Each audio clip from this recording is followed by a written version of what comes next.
حضرت ہود علیہ السلام نے جب دعوت حق دی اور کفر و شرک چھوڑ کر ایک اللہ کی بندگی کی طرف بلایا تو لقمان قبیلے نے سخت مزاحمت کی اور حضرت ہود علیہ السلام کے دشمن ہو گئے۔ اس کے برعکس دوسرے قبیلے خلجان نے حضرت ہود علیہ السلام کی باتوں پر غور و خوض کیا اور ان میں سے اکثر جلد ہی آپ علیہ السلام کی دعوت کو قبول کر کے ایمان لے آئے۔ حضرت ہود علیہ السلام نے اپنی قوم کو راہ حق پر گامزن کرنے کی ہر ممکن کوشش کی، مگر قوم نے ان کی دعوت قبول کرنے سے انکار کر دیا، تو بالآخر انہوں نے بارگاہ الہی میں مدد کے لیے دست دعا دراز کیے، جسے قرآن کریم نے یوں بیان کیا۔ نبی علیہ السلام نے دعا کی کہ اے پروردگار، انہوں نے مجھے جھوٹا کہا ہے، پر تو میری مدد فرما۔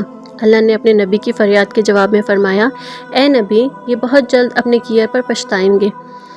اللہ تعالیٰ نے اپنے نبی کی دعا قبول فرمائی اور قوم عاد پر عذاب کی ابتدا ہو گئی۔ بادلوں کے فرشتے کو حکم دیا گیا کہ اب بارش نہ برسائی جائے گی۔ چشموں کے فرشتے کو حکم دیا گیا کہ ان کے ٹھنڈے، میٹھے اور شفاف پانی سے لبریز چشموں اور آبشاروں کو خشک کر دو۔ چنانچہ دیکھتے ہی دیکھتے ان کے سرسبز و شاداب کھیت و کھلیان سوکھنے لگے اور مویشی مرنے لگے، یہاں تک کہ لوگ پینے کے پانی تک کو ترسنے لگے۔ کثیر تعداد میں پیدا ہونے والے پھل اور اناج ناپید ہو گئے۔ پوری قوم خشک سالی کا شکار ہو کر بدحال اور پریشان ہو گئی۔ یہ سلسلہ مسلسل 3 سال تک جاری رہا۔ حضرت ہود علیہ السلام سے اپنی قوم کی یہ پریشانی دیکھی نہ جاتی تھی۔ آپ علیہ السلام بہت افسردہ اور پریشان رہتے، اور پھر ایک دن انہوں نے اپنی قوم سے فرمایا، اے میری قوم کے لوگوں، تم اپنے پالنے والے سے بخشش مانگو، اس کے آگے توبہ و استغفار کرو، وہ تم پر آسمان سے موصلہ ادھار میں برسائے گا اور تمہاری طاقت و قوت میں اضافہ فرمائے گا، اور دیکھو گناہگار بن کر روگردانی نہ کرو۔ قرآن کریم اور حدیث مبارکہ میں توبہ استغفار کے بڑے فوائد بیان فرمائے گئے ہیں۔ ابن ماجہ اور ابو داؤد میں حدیث مبارکہ ہے کہ جو پابندی سے استغفار کرتا ہے، اللہ تعالیٰ اس کے لیے ہر فکر سے کشادگی اور ہر تنگی سے راستہ بنا دیتا ہے اور اسے ایسی جگہ سے روزی دیتا ہے جو اس کے وہم و گمان میں بھی نہیں ہوتی۔ بہرحال حضرت ہود علیہ السلام کے لاکھ سمجھانے کے باوجود اس قوم پر کوئی اثر نہ ہوا، بلکہ نہایت ڈٹھائی کا مظاہرہ کرتے ہوئے کہنے لگے کہ ہم محض تیرے کہنے پر اپنے آباء و اجداد کے اور اپنے ان معبودوں کو کیوں چھوڑ دیں؟ قرآن کریم نے اسے یوں بیان کیا ہے، اے ہود، تم ہمارے پاس کوئی دلیل تو لائے نہیں، اور ہم صرف تمہارے کہنے سے اپنے معبودوں کو چھوڑنے والے ہیں اور نہ تم پر ایمان لانے والے، بلکہ ہم تو یہ سمجھتے ہیں کہ ہمارے کسی معبود نے تمہیں آسیب زدہ کر دیا ہے۔ عذاب الہی کے ابتدائی مراحل ہی میں خشک سالی نے قوم عاد کی حالت ابتر کر دی، چنانچہ ان کے سرداروں اور دانشوروں نے اس سے نجات پانے کے لیے مختلف تدابیر پر غور و خوض شروع کر دیا۔ یہ بات بڑی حیران کن ہے کہ پچھلی قوموں کو جب کبھی کوئی مشکل آ گھیرتی تو وہ اس سے نجات کے لیے حجاز مقدس کا سفر کرتے اور بیت اللہ شریف میں جا کر اللہ کے آگے آہوازاری کرتے، یعنی کافر قومیں بھی اس بات کو تسلیم کرتی تھیں کہ اس ارض و سما میں ایک لافانی قوت موجود ہے، لیکن اس کے باوجود جب نبی علیہ السلام اور رسول اللہ یہ بات کہتے تو ان کی عقل پر پردہ پڑ جاتا۔ قوم عاد کے سرداروں نے بھی یہی فیصلہ کیا کہ قوم کے سرکردہ افراد بیت اللہ شریف جا کر اندیکھے خدا کے سامنے فریاد کریں۔ چنانچہ مختلف قبائل کے سرداروں اور دیگر اہم افراد پر مشتمل 70 افراد کا ایک وفد حجاز مقدس روانہ ہوا۔ اس زمانے میں مکہ مکرمہ پر قوم امالیک کی حکمرانی تھی، جس کا سردار معاویہ بن بکر تھا، اور معاویہ کی والدہ قوم عاد سے تعلق رکھتی تھیں۔ ویسے بھی معاویہ بن بکر قوم عاد کی شان و شوکت سے بڑا مرعوب تھا، چنانچہ اس نے وفد کی بڑی خاطر مدارت کی اور اسے بڑے عزت و احترام سے اپنے یہاں ٹھہرایا۔ تبری کی روایت ہے کہ اس وقت میں 2 افراد مرشد بن سعد اور لقمان بن لکیم صاحب ایمان اور حضرت ہود علیہ السلام کے پیروکار تھے۔ غالباً ان کا تعلق قبیلہ خلجان سے ہوگا۔ ان دونوں کے علاوہ باقی سب کافر اور بت پرست تھے۔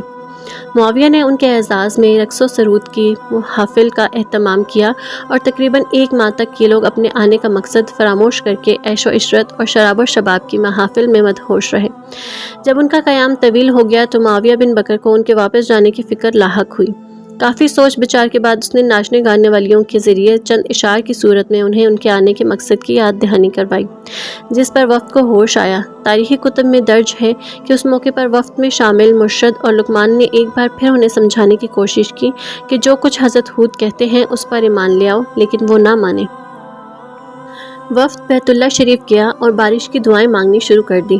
ابھی تھوڑی ہی دیر گزری تھی کہ اللہ تعالیٰ نے آسمان پر 3 رنگوں کے بادل بھیج دیے، جن میں ایک سفید تھا، دوسرا سیاہ اور تیسرا سرخ۔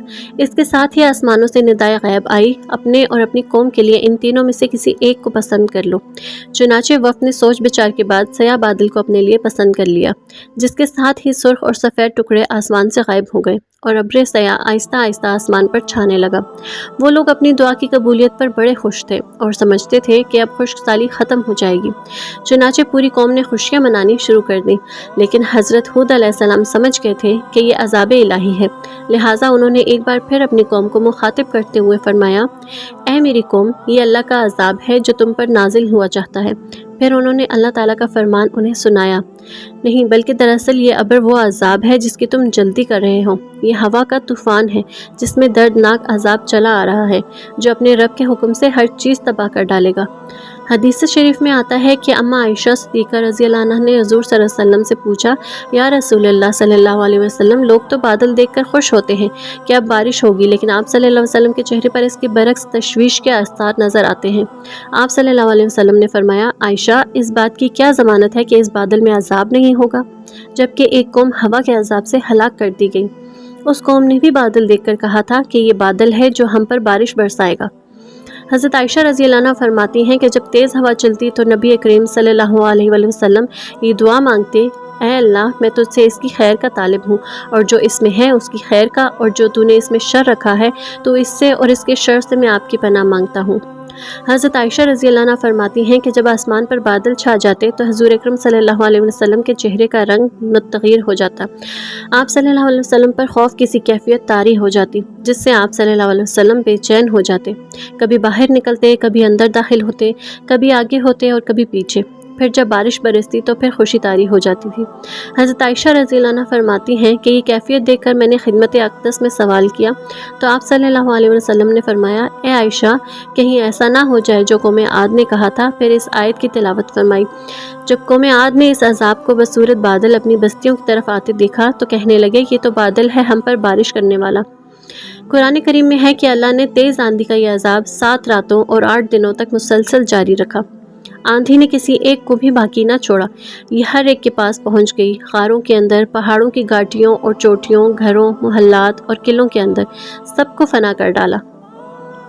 ابن عمر سے مروی ہے کہ نبی کریم صلی اللہ علیہ وسلم نے فرمایا کہ وہ آندھی جس کے ذریعے قوم عاد ہلاک کی گئی، اللہ نے ان پر انگوٹھی جتنی جگہ کے مثل ہوا کھولی تھی۔ بس وہ ہوا پہلے دیہات میں گئی اور وہاں کے لوگوں اور مویشیوں اور مالوں کو اٹھایا اور آسمان و زمین کے درمیان لے گئی۔ اللہ تعالیٰ نے اس خوفناک آندھی سے حضرت ہود علیہ السلام اور ان کے ساتھیوں کو محفوظ رکھا اور انہوں نے خطیرہ نامی ایک بستی میں پناہ لے لی جہاں عذاب ان تک نہیں پہنچا اور وہ امن و سکون سے رہے۔ اللہ تعالیٰ نے قرآن کریم کے مختلف مقامات پر قوم عاد پر نازل ہونے والے عذاب کا تذکرہ فرمایا ہے تاکہ کفر و شرک اور غرور و تکبر میں مبتلا لوگوں کو تنبیہ ہو۔ اس کے علاوہ قرآن کریم کی ایک سورت کا نام حضرت ہود علیہ السلام کے نام پر سورہ ہود ہے۔ قرآن پاک کے 11ویں پارے میں موجود یہ سورہ مبارکہ 123 آیات اور 10 رکوعات پر مشتمل ہے۔ سورہ ہود مکی ہے، یہ اس دور میں نازل ہوئی کہ جب کفار مکہ کا ظلم و ستم اپنے عروج پر تھا۔ چنانچہ سورہ ہود میں ان پچھلی قوموں کا تذکرہ ہے جو اللہ کے نبیوں اور رسولوں کی تکذیب کر کے قہر الہی کا نشانہ بنی اور تاریخ کے صفحات پر ہمیشہ کے لیے عبرت کا نمونہ بن گئی۔ سورہ ہود میں 7 پیغمبروں کے قصص و واقعات درج ہیں، لیکن اس سورت کو حضرت ہود کے نام سے منسوب کرنے سے معلوم ہوتا ہے کہ حضرت ہود علیہ السلام کے قصے اور قوم عاد پر نازل ہونے والے عذاب کو خاص اہمیت حاصل ہے۔ حدیث مبارکہ میں ہے کہ رسول اللہ صلی اللہ علیہ وسلم کی ریش مبارک کے کچھ بال سفید ہو گئے تو حضرت ابو بکر صدیق نے عرض کیا، یا رسول اللہ صلی اللہ علیہ وسلم، آپ بوڑھے ہو گئے؟ تو آپ صلی اللہ علیہ وسلم نے فرمایا کہ ہاں، مجھے سورہ ہود نے بوڑھا کر دیا۔ بعض روایات میں سورہ ہود کے ساتھ سورہ واقعہ، مرسلات، النبا اور سورہ تکویر کا بھی ذکر ہے۔ قوم عاد اپنی تعمیرات میں ستونوں کو خصوصی اہمیت دیتی تھی اور دنیا میں ستونوں پر بڑی بڑی عمارتیں کھڑی کرنے کا طریقہ سب سے پہلے انہوں نے ہی شروع کیا تھا۔ حالیہ دور میں ایک شہر کے جو زیر زمین آثار دریافت ہوئے ہیں ان سے پتہ چلتا ہے کہ اس شہر کی فصیل پر 30 ستون یا مینار بنائے گئے تھے۔ کہا جاتا ہے کہ یہ شہر شداد نے خصوصی اہتمام کے ساتھ بسایا تھا جو اس قوم کا بہت بڑا بادشاہ تھا۔ قد و قامت اور جسمانی قوت کے لحاظ سے دنیا میں ان کا کوئی ثانی پیدا نہیں ہوا۔ اس طرح اس قوم نے جس معیار اور جس انداز کی تعمیرات کی، ایسی تعمیرات اس سے پہلے دنیا میں کسی اور قوم نے نہیں کی۔ شاید اسی لیے یہ جگہ شداد کی جنت ارضی کے نام سے تاریخ میں مشہور ہے۔ مولانا مفتی محمد شفیع بیان فرماتے ہیں کہ بعض مفسرین نے فرمایا کہ ارم اس جنت کا نام ہے جو عاد کے بیٹے شداد نے بنائی تھی، اور اسی کی صفت ذات العماد ہے۔ حضرت ہود علیہ السلام کے والد کا نام عبداللہ تھا، جو رباح الجارود کے بیٹے تھے۔ رباح عاد کے بیٹے تھے، عاد اوس کے بیٹے تھے، اور اوس ارم بن سام کا بیٹا تھا۔ یعنی حضرت ہود کا نسب چھٹی پشت میں جا کر حضرت نوح علیہ السلام سے مل جاتا ہے۔ سام کے بیٹے ارم کی وجہ سے قوم عاد کو قوم ارم بھی کہا جاتا ہے۔ حضرت نوح علیہ السلام کے بیٹے سام کی اولاد یمن میں جا کر آباد ہو گئی تھی۔ سام کے ایک بیٹے کا نام ارم تھا۔ ارم کے ہاں اوس پیدا ہوا، اور اوس کے بیٹے کا نام عاد تھا۔ عاد کو اللہ نے بہت ساری اولاد سے نوازا تھا۔ دیکھتے ہی دیکھتے عاد کی نسل خوب پھیل گئی، یہاں تک کہ کچھ ہی عرصے کے بعد یہ پوری ایک قوم کی شکل اختیار کر گئی۔ یہ نسل سام کے پڑپوتے عاد کی اولاد سے پھیلی تھی۔ تبری کی بعض روایتوں میں ہے کہ حضرت ہود علیہ السلام کی عمر 150 سال تھی۔ آپ علیہ السلام کو 50 برس کی عمر میں نبوت عطا ہوئی۔ 50 برس تک قوم کو واعظ و نصیحت کرتے رہے۔ قوم کی ہلاکت کے بعد مزید 50 برس تک زندہ رہے اور اہل ایمان کو واعظ و درس فرماتے رہے۔ تاریخی کتب سے پتہ چلتا ہے کہ حضرت ہود علیہ السلام کا مزار حجر موت کے ایک مقام پر ہے، جہاں عرب کے مختلف حصوں سے ہزاروں کی تعداد میں لوگ جمع ہوتے ہیں، اگرچہ یہ قبر تاریخی طور پر ثابت نہیں ہے۔ واللہ اعلم۔ تو ناظرین، جیسا کہ آپ نے آج کی ویڈیو میں حضرت ہود علیہ السلام کے بارے میں جانا، امید کرتی ہوں آپ کو ویڈیو پسند آئی ہوگی۔ اپنا خیال رکھیے گا، دعا میں یاد رکھیے گا۔ اللہ حافظ۔